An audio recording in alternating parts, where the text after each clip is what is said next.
The morning sun stretched low over the plains, turning the grassland gold and the sky pale blue. Amy Calder stood beside the corral fence, one boot hooked on the bottom rail, watching the herd mill restlessly. 200 head of longhorns snorted and shifted, their hooves stirring dust that clung to everything it touched. She adjusted her hat and tightened her gloves, steadying herself not because of the cattle, but because of the man swinging down from his horse on the other side of the pen. Gideon Holt hadn't changed as much as she'd expected.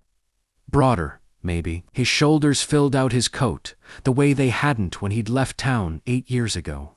His hair was darker now, his jaw rougher, but his eyes, those steady, serious eyes, were the same. The sight of him sent an ache through her chest. She hadn't invited back. "Well," Gideon said, breaking the silence as he approached.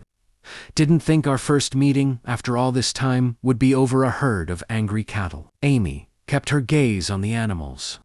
"Life rarely turns out the way we picture it." "That a complaint or a lesson?" he asked. She finally looked at him then. "That's a boundary." He nodded once, accepting it. Fair enough. The ranch owner had made it clear they were the two most experienced riders available, and the drive north to the railhead couldn't wait. The trail was rough. Bandits had been spotted nearby, and storms were brewing in the hills. Personal history didn't matter. Survival did. Amy mounted her horse and took her place at the front. Gideon rode to the flank without argument, though she could feel his eyes on her now and then.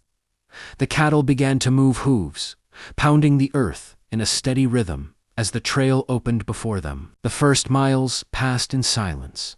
Wind tugged at Amy's hair, carrying memories she'd tried hard to bury, late-night talks by the river, promises whispered under stars, the letter Gideon never answered.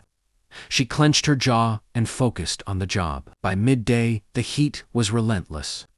They stopped near a creek, letting the cattle drink.